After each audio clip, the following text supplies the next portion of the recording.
Hello Kushikam James, how are you all? ఈ రోజు నేను మీకు నీట్ 2025 కెమిస్ట్రీ క్వశ్చన్ పేపర్ లో ప్రతి క్వశ్చన్ కి డీటెయిల్డ్ ఆన్సర్ చూసే సిరీస్ లో భాగంగా నెక్స్ట్ వీడియో అయితే నేను ముందుకు వచ్చేసాను. ఈ రోజు వీడియోలో మనం చూడబోతున్న క్వశ్చన్ ఏంటి అంటే కోఆర్డినేషన్ కాంపౌండ్స్ అనే లెసన్ కి సంబంధించిన క్వశ్చన్ అన్నమాట. ఈ క్వశ్చన్ లో మనల్ని ఏమడిగారు అంటే ఒక 5 కాంప్లెక్సెస్ ఇచ్చారు, 5 డిఫరెంట్ కాంప్లెక్సెస్ అన్నమాట. ఆ 5 డిఫరెంట్ కాంప్లెక్సెస్ లోను కూడా ఏ మాలిక్యూల్స్ కి పారామాగ్నెటిక్ నేచర్ ఉంటుంది అనేది అయితే క్వశ్చన్ అన్నమాట.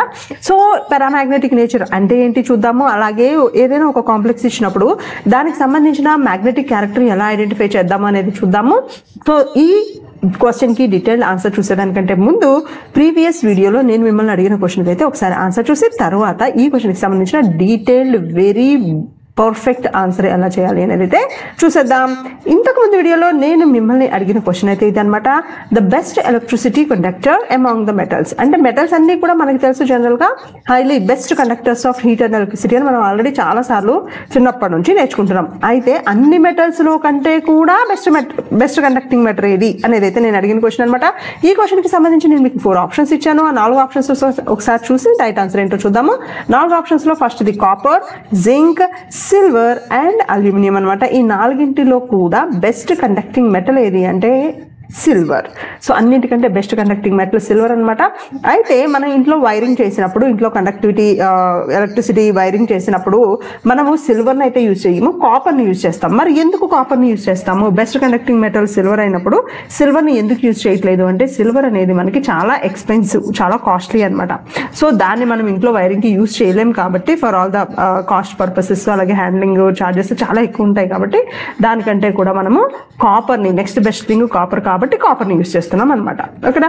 మీరు ఎవరైతే ఈ ఆన్సర్ని కరెక్ట్గా గెస్ చేశారో వాళ్ళందరికీ కంగ్రాచులేషన్స్. అండ్ ఈ రోజు మనం డిస్కస్ చేయబోతున్న క్వశ్చన్ అయితే ఇదనమాట. 5 కాంప్లెక్సెస్ ఇచ్చారు చూడండి. Which of the following are paramagnetic అని అడిగారు. సో పారామాగ్నెటిజం అనేది ఎలా చెప్తాము ఏంటి అనేది కూడా ఈ వీడియోలో డీటెయిల్డ్ గా నేర్చుకుందాము. Stay tuned. ఓకేనా?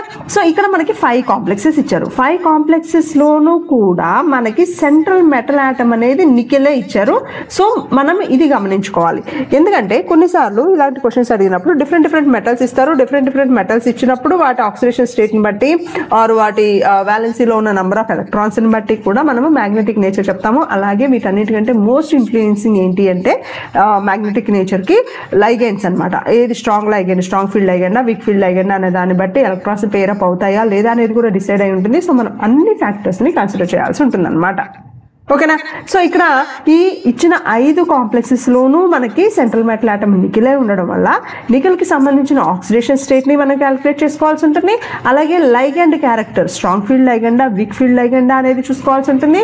దాని తర్వాత హైబ్రిడైజేషన్ అంటే దాని వ్యాలెన్సీని బట్టి, ఎందుకంటే ఇక్కడ చూడండి మనకి నికెల్ జనరల్ గా 4 వ్యాలెన్సీ ఉన్న మాలిక్యూల్స్ ఎక్కువ ఉన్నాయి. కానీ ఇక్కడ ఒక్క చోట మాత్రం మనకి హెక్సా వ్యాలెంట్ ఉంది అంటే 6 కోవాలెన్సీ కోఆర్డినేషన్ నెంబర్ 6 చూపిస్తుంది అనమాట. ఈ కోఆర్డినేషన్ నెంబర్ 6ని బట్టి కూడా మనము నెక్స్ట్ స్టెప్ అనేది మనము ఐడెంటిఫై చేసుకోవాల్సి ఉంటుంది. సో దీనికి సంబంధించి మనకి ఆప్షన్స్ ఏమేమి ఇచ్చారు అనేది ఒకసారి చూద్దాం చూడండి. సో ఆప్షన్స్ మనకి ఇచ్చిన ఆప్షన్స్ వచ్చేసి A, D అండ్ E అనేది ఒక ఆప్షన్, A, C అనేది ఒక ఆప్షన్, B అండ్ E అనేది ఒక ఆప్షన్, అలాగే A అండ్ D అనేది ఒక ఆప్షన్ అనమాట. వీటికి ఏ మాలిక్యూల్స్ కి మనకి పారామాగ్నెటిక్ నేచర్ ఉంది అనేది ఒకసారి క్యాలిక్యులేట్ చేసి ఐడెంటిఫై చేసిన తర్వాత మనం ఈ క్వశ్చన్కి అయితే డీటెయిల్ ఆన్సర్ ఇవ్వగలుగుతాం అనమాట. సో ప్రతి ఒక్క మాలిక్యూల్ కి డీటెయిల్డ్ గా ఆన్సర్ ఇవ్వాలి అంటే ఫస్ట్ మనం ఎక్కడ నుంచి స్టార్ట్ చేయాలి? నికెల్ కి సంబంధించిన ఆక్సిడేషన్ స్టేట్ దగ్గర నుంచి స్టార్ట్ చేయాల్సి ఉంటుంది. సో ఇక్కడ నికెల్ కి సంబంధించిన ఆక్సిడేషన్ స్టేట్ మనకు ఆల్రెడీ క్యాలిక్యులేట్ చేసుకోవడం వచ్చు. సో నేను ఇక్కడ ఫస్ట్ నుంచి క్యాలిక్యులేట్ చేస్తున్నాను డీటెయిల్డ్ గా. అంటే ఫస్ట్ మాలిక్యూల్ అయితే కొంచెం నిదానంగా క్యాలిక్యులేట్ చేద్దాము, మిగిలిన వాటికన్నిటికీ డైరెక్ట్ గా తీసుకోవచ్చు అనమాట. సో నికెల్ కి సంబంధించిన ఆక్సిడేషన్ స్టేట్ నేను X అని తీసుకున్నాను. క్లోరిన్ కి సంబంధించిన ఆక్సిడేషన్ స్టేట్ మనకి తెలుసు -1. సో దీని నుంచి మనం X వాల్యూని క్యాలిక్యులేట్ చేద్దాం. ఎలా చేద్దాం చూడండి.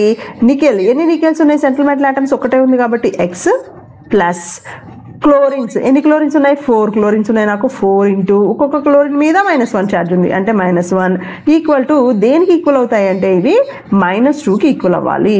సో ఇది equal to -2. So X - 4 equal to -2 అంటే X ఈక్వల్ టు +4 -2 అంటే నాకు ఆక్సిడేషన్ స్టేట్ ఎంత వస్తుంది +2 వస్తుంది అనమాట oxidation state. So X value nickel మీద ఉన్న ఆక్సిడేషన్ స్టేట్ వాల్యూ +2. సో ముందు నికెల్ ఆటమ్ కి సంబంధించిన కాన్ఫిగరేషన్ అర్థం చూడండి. నికెల్ ఆటమ్ గా ఉన్నప్పుడు దాని కాన్ఫిగరేషన్ 3d8 and 4s2. ఎప్పుడైతే నికెల్ అనేది 2 ఎలక్ట్రాన్స్ లూజ్ అయ్యి నికెల్ 2+ అయిందో ఈ 2 ఎలక్ట్రాన్స్ ఎక్కడ నుంచి మిస్ అవుతాయి? ఆబ్వియస్ గా 4s నుంచే కదా మిస్ అవుతాయి. ఇక్కడ ఉన్న 2 ఎలక్ట్రాన్స్ మిస్ అవుతాయి. సో అంటే నాకు ఇక్కడ కాన్ఫిగరేషన్ వచ్చేసి 3d8 and 4s0 రాయకపోయినా పర్లేదు, బట్ మన కన్వీనియన్స్ కోసం నేను రాస్తున్నాను. అంటే కాన్ఫిగరేషన్ రాస్తున్నాను చూడండి. ఎలక్ట్రాన్స్ ఎలా రాస్తున్నాను? 1 2 3 4 5. సో 8 ఎలక్ట్రాన్స్ రాయాలి నేను. 1 2 3 4 5 6 7 and 8 ఎలక్ట్రాన్స్ అనమాట. ఇలా ఉన్నాయి. అయితే ఇప్పుడు నాకు లైగాండ్ ఇన్ఫ్లుయెన్స్ చూడాలి. లైగాండ్ ఏంటి? ఇక్కడ నాకు క్లోరిన్ అనేది లైగాండ్ కదా ఈ కాంప్లెక్స్ లో. క్లోరిన్ అనేది లైగాండ్. సో క్లోరిన్ అనేది స్ట్రాంగ్ ఫీల్డ్ లైగాండా వీక్ ఫీల్డ్ లైగాండ్ అనేది మనం చెక్ చేసుకోవాలి. డెఫినెట్ గా క్లోరిన్ అనేది వీక్ ఫీల్డ్ లైగాండ్. అంటే అది ఉన్న ఎలక్ట్రాన్స్ ని పుష్ చేయదు. ఉన్న ఎలక్ట్రాన్స్ ని లోపలికి గెంటేసి ఎన్ని ఆర్బిటాల్స్ అవైలబుల్ ఉంటే అన్ని చేసుకోవాలి అనుకోదు. ఇది స్ట్రాంగ్ ఫీల్డ్ లైగాండ్ కాదు, వీక్ ఫీల్డ్ లైగాండ్. అంటే నో పెయిరింగ్, ఎలక్ట్రాన్స్ అనేవి పెయిర్ అనేది అవ్వవు. No pairing of the electrons will take place. So దానివల్ల ఏమవుతుంది? ఈ 2 ఎలక్ట్రాన్స్ ఇలానే ఉంటాయి. నాకు హైబ్రిడైజేషన్ వచ్చేసి sp3 హైబ్రిడైజేషన్ అనమాట. అంటే 4p కూడా ఉంటుంది కదా. సో ఈ 4 ఆర్బిటాల్స్ హైబ్రిడైజేషన్ లో ఉండి sp3 హైబ్రిడైజేషన్ అవుతుంది. జామెట్రీ వచ్చేసి టెట్రాహెడ్రల్ అవుతుంది అనమాట. అది మన క్వశ్చన్ లో అడగలేదు. ఓన్లీ పారామాగ్నెటిక్ గా డయామాగ్నెటిక్ అని మాత్రం మనం ఐడెంటిఫై చేయాలి. సో ఇక్కడ చూడండి, ఎప్పుడైతే ఎలక్ట్రాన్స్ పేర్ అప్ అవ్వలేదో ఎన్ని ఎలక్ట్రాన్స్ ఉన్నది? Unpaired electrons, number of unpaired electrons is equal to how many? 2. అంటే ఇది డయామాగ్నెటికా పారామాగ్నెటికా? Definitely paramagnetic. ఓకేనా? ఎందుకని? అన్పేర్డ్ ఎలక్ట్రాన్ 2 ఉన్నాయి కాబట్టి. సో సెకండ్ మాలిక్యూల్ చూడండి, NiCO. సో ఇక్కడ మనకి కాంప్లెక్స్ మీద ఏ ఛార్జ్ లేదు. సో నికెల్ కి సంబంధించిన ఆక్సిడేషన్ స్టేట్ ఈ కాంప్లెక్స్ లో 0 అనమాట. అంటే నికెల్ ఆటమ్ లో ఎలా అయితే ఎలక్ట్రానిక్ కాన్ఫిగరేషన్ ఉందో 3d8 and 4s2 కాన్ఫిగరేషన్ ఉంది కదా, ఇదే కాన్ఫిగరేషన్ లో మనకి ఎలక్ట్రాన్స్ అయితే ఉంటాయి. అండ్ మన కన్వీనియన్స్ కోసం ఎలాగో అది దాని బ్యాలెన్స్ కోఆర్డినేషన్ నెంబర్ 4 ఉంది కాబట్టి నేను 4 హైబ్రిడ్ ఆర్బిటాల్స్ నాకు కావాల్సి వస్తాయి. కాబట్టి ఈ 4 హైబ్రిడ్ ఆర్బిటాల్స్ కోసం నాకు p అనేది డెఫినెట్గా అవసరం అవుతుంది కాబట్టి నేను p అనేది రాసుకున్నాను. 4p0 అని పెట్టుకోండి, నో ప్రాబ్లం. సో కాన్ఫిగరేషన్ రాస్తున్నాను చూడండి. ఎలక్ట్రాన్స్ ఎలా ఫిల్ అయి ఉంటాయి అనేది ఒకసారి 2 3 4 5. సో 1 2 3 4 5 6 7 8 ఈ 2 ఉన్నాయి. అలాగే 4s లో నాకు ఎన్ని ఉన్నాయి? 2 ఎలక్ట్రాన్స్ ఉన్నాయి. 4p లో 3 ఎంటీ ఆర్బిటాల్స్ అలా ఉన్నాయి అనమాట. ఇప్పుడు నాకు CO చూడండి, కార్బన్ మోనాక్సైడ్ అనేది నాకు వీక్ ఫీల్డ్ లైగండా స్ట్రాంగ్ ఫీల్డ్ లైగండా అంటే ఇది కూడా నాకు వీక్ ఫీల్డ్ లైగండే. సో అంటే వీక్ ఫీల్డ్ లైగండ్ అయితే జనరల్ గా నో పెయిరింగ్ మనం ఆల్రెడీ నేర్చుకున్నాం. ఓకేనా? సో నో పేరింగ్ అనేది జరగదు. కానీ ఇక్కడ నాకు కోఆర్డినేషన్ నెంబర్ ఎంత ఉంది? 4 ఉంది కదా కోఆర్డినేషన్ నెంబర్. అంటే నాకు 4 హైబ్రిడ్ ఆర్బిటాల్స్ కావాలి. సో ఎప్పుడైతే నాకు హైబ్రిడ్ ఆర్బిటాల్స్ కావాలో నాకు కంపల్సరీగా 4 హైబ్రిడ్ ఆర్బిటాల్స్ లో ఒక s ఆర్బిటాల్ కంపల్సరీగా ఉండాలి. మిగిలినవి p ఉండొచ్చు, d ఉండొచ్చు, ఎన్ని అవైలబుల్ ఉంటాయి. కానీ డెఫినెట్ గా s ఆర్బిటాల్ అయితే నాకు ఉండాల్సిందే హైబ్రిడైజేషన్ కోసం. అది కూడా ఈ s ఆర్బిటాల్ ఎప్పుడైతే హైబ్రిడైజేషన్ లో పార్టిసిపేట్ చేయాలో అప్పుడు ఆ s ఆర్బిటాల్ నాకు ఎంటీగా ఉండాలి. నాకు ఫిల్ అయిన s ఆర్బిటాల్ అవసరం లేదు, నాకు ఎంటీగా ఉన్న s ఆర్బిటాల్ కావాలి. మరి ఆల్రెడీ ఇక్కడ s ఆర్బిటాల్లో నాకు పెయిర్ ఆఫ్ ఎలక్ట్రాన్స్ ఉన్నాయి కదా, ఈ పెయిర్ ఆఫ్ ఎలక్ట్రాన్స్ ని నేనేం చేయాలి? పెయిర్ ఆఫ్ ఎలక్ట్రాన్స్ ని నేను పెయిర్ అప్ చేసుకోవాలి. ఎక్కడికి పెయిర్ అవుతాయి? ఈ పెయిర్ ఆఫ్ ఎలక్ట్రాన్స్ అనేవి నాకు ఇక్కడ ఉన్నాయి కదా, ఈ 2 హాఫ్ ఫిల్డ్ ఎలక్ట్రాన్స్ కాన్ఫిగరేషన్ ఉంది కదా, ఇక్కడ ఉన్న ఈ హాఫ్ ఫిల్డ్ ఎలక్ట్రాన్స్ లోకి ఈ pair of electrons pair up అవుతాయి అనమాట. అంటే లోపలికి వచ్చేస్తాయి. అంటే దో ఇది వీక్ ఫీల్డ్ లైగండ్, CO అనేది మనకి వీక్ ఫీల్డ్ లైగండ్ అయినా కూడా నికెల్ లోపలికి ఇన్నర్ ఆర్బిటాల్స్ లోకి ఎలక్ట్రాన్స్ అనేవి పెయిర్ అప్ అవుతాయి. ఎందుకని అవ్వాలి? నాకు s ఆర్బిటాల్ అనేది హైబ్రిడైజేషన్ కోసం నాకు అవసరం కాబట్టి. సో ఆ కాన్ఫిగరేషన్ ఒకసారి రాద్దాం చూడండి. సో ఎలా ఉంది కాన్ఫిగరేషన్? నాకు సేమ్ నికెలే తీసుకున్నాను. సో కాన్ఫిగరేషన్ నాకు ఏమైంది? 3D లోకి 10 ఎలక్ట్రాన్స్ వస్తున్నాయి. 3D 10 ఎలా వస్తున్నాయి? దీని దగ్గర ఉన్న 8, ఇక్కడ ఉన్న 2 రెండు కూడా వచ్చేస్తున్నాయి అనమాట. 1 2 3 4 5 6 7 8 9 10 ఎలక్ట్రాన్స్ వచ్చాయి. అలాగే 4sలో ఇప్పుడు ఎలక్ట్రాన్స్ ఎన్ని ఉన్నాయి? 0 ఉన్నాయి. 4pలో ఎలక్ట్రాన్స్ లేవు. సో 4pలో కూడా 0 ఉన్నాయి. సో ఇప్పుడు నాకు టెట్రా వ్యాలెన్సీ కావాలంటే హైబ్రిడైజేషన్ ఏం పాసిబుల్ ఉంది? నాకు sp3 హైబ్రిడైజేషన్ పాసిబుల్ ఉంది అనమాట. అప్పుడు ఇక్కడ చూడండి, నంబర్ ఆఫ్ అన్పైర్డ్ ఎలక్ట్రాన్స్ ఎన్ని ఉన్నాయి? నాకు 0 అన్పైర్డ్ ఎలక్ట్రాన్స్ ఉన్నాయి. ఎప్పుడైతే నాకు 0 అన్పైర్డ్ ఎలక్ట్రాన్స్ ఉన్నాయో అప్పుడు ఇది పారామాగ్నెటికా డయామాగ్నెటికా? Obviously diamagnetic. ఓకేనా? మాలిక్యూల్ ఏ అనేది పారామాగ్నెటిక్ వచ్చింది, మాలిక్యూల్ బి అనేది మనకు డయామాగ్నెటిక్ వచ్చింది. ఇలా ఇచ్చిన 5 మాలిక్యూల్స్ కి కూడా 5 కాంప్లెక్సెస్ కి కూడా అది పారానా డయానా అనేది మనం అయితే క్యాలిక్యులేట్ చేస్తామన్నమాట. సో నెక్స్ట్ మాలిక్యూల్ చూద్దాం. చూడండి, నెక్స్ట్ మాలిక్యూల్ మనకి ఇచ్చింది third molecule nickel cyanide. So ఇక్కడ నికెల్ సైనైడ్ మళ్ళీ ఇది ఆక్సిడేషన్ స్టేట్ ఒకసారి క్యాలిక్యులేట్ చేద్దాము. నికెల్ది ఎక్స్ అనుకున్నాము, సిఎన్ది మనకు తెలుసు -1.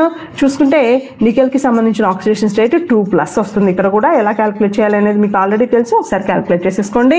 సో నికెల్ 2+లో కాన్ఫిగరేషన్ ఏంటి? మనకి 3d8 కాన్ఫిగరేషన్, అలాగే 4s0 4p0. ఎందుకంటే మన హైబ్రిడైజేషన్ కోసం నేను జస్ట్ 4p అనేది రాస్తున్నాను. సో ఎప్పుడైతే నేను ఎలక్ట్రాన్స్ ని ఫిల్ చేస్తున్నాను, ఇక్కడ 3Dలో నాకు ఎన్ని ఎలక్ట్రాన్స్ ఉన్నాయి? 8 ఎలక్ట్రాన్స్ ఉన్నాయి. 1 2 3 4 5 6 7 8 ఎలక్ట్రాన్స్ ఉన్నాయి. సో ఎప్పుడైతే ఈ 8 ఎలక్ట్రాన్స్ ఉన్నాయో మనకి లైగండ్ ఏమొస్తుంది? లైగండ్ అనేది మనకి సిఎన్ అనేది మనకి స్ట్రాంగ్ ఫీల్డ్ లైగండా వీక్ ఫీల్డ్ లైగండ్? ఒకసారి రికాల్ చేయండి. Strong field ligand. ఎప్పుడైతే మనకి స్ట్రాంగ్ ఫీల్డ్ లైగండ్ అనేది ఇన్ఫ్లుయెన్స్ చేస్తుందో ఎలక్ట్రాన్స్ ని, అప్పుడేమవుతాయి? అన్పైర్డ్ ఎలక్ట్రాన్స్ అన్ని కూడా పేరప్ అయిపోతాయి. సో అంటే నాకు నికెల్ 2+లో నాకు ఎలక్ట్రానిక్ కాన్ఫిగరేషన్ 3d8 ఉంటుంది, 4s0 ఉంటుంది, 4p0 ఉంటుంది. కానీ ఎలక్ట్రాన్స్ ఓరియంటేషన్ అనేది నాకు చేంజ్ అవుతుంది. ఎందుకు చేంజ్ అవుతుంది? లైగండ్ అనేది నాకు స్ట్రాంగ్ ఫీల్డ్ లైగండ్ కాబట్టి. ఇక్కడ చూడండి, 8 ఎలక్ట్రాన్స్ లో 1 2 3 4 5 6 7 8. సో ఇక్కడ వేకెంట్ ఆర్బిటాల్ ఉంది. సో ఇక్కడ నాకు s0 ఎలక్ట్రాన్స్ ఉన్నాయి, 4pలో కూడా 0 ఎలక్ట్రాన్స్ ఉన్నాయి. సో ఇక్కడ హైబ్రిడైజేషన్ ఏమొస్తుంది? ఒక d ఆర్బిటాల్, ఒక s orbital, 2 p orbitals hybridization లో పార్టిసిపేట్ అయ్యి dsp2 హైబ్రిడైజేషన్ వస్తుంది. సో జామెట్రీ అనేది నాకు స్క్వేర్ ప్లేనార్ వస్తుంది అనమాట. నేను జామెట్రీ గురించి ఈ క్వశ్చన్ చేయట్లేదు. ఈ క్వశ్చన్ మనం ఎందుకు చేస్తున్నాం? మ్యాగ్నెటిజం గురించి చేస్తున్నాం. సో ఇప్పుడు మ్యాగ్నెటిజం అంటే నంబర్ ఆఫ్ అన్పైర్డ్ ఎలక్ట్రాన్స్ ఎన్ని ఉన్నాయి? చూడండి, 0 అన్పైర్డ్ ఎలక్ట్రాన్స్ ఉన్నాయి. అన్పైర్డ్ ఎలక్ట్రాన్స్ ఏం లేవు కదా, అన్ని పేరప్ అయిపోయాయి.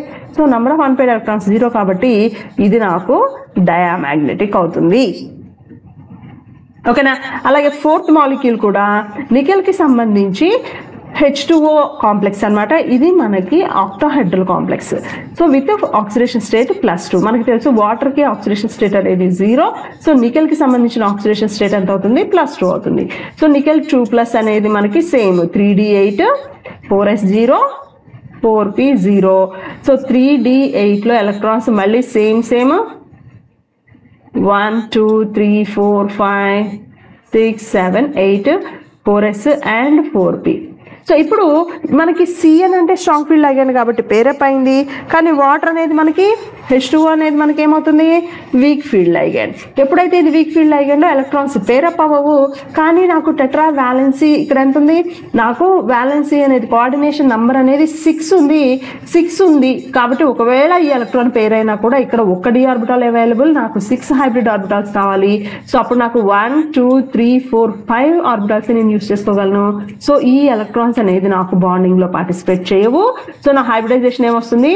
sp3d2 హైబ్రిడైజేషన్ వస్తుంది అనమాట. d ఆర్బిటాల్స్ కూడా ఫిల్ చేసుకుంటాం మనం అవతల. ఓకేనా?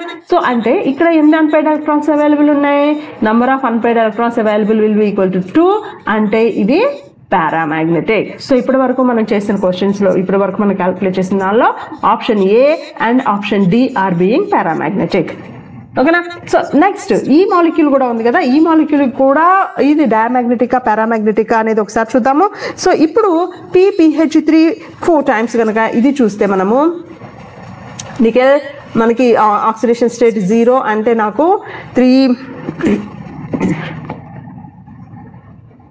3d8 4s2 కాన్ఫిగరేషన్ ఉంది, 4p0 వస్తుంది.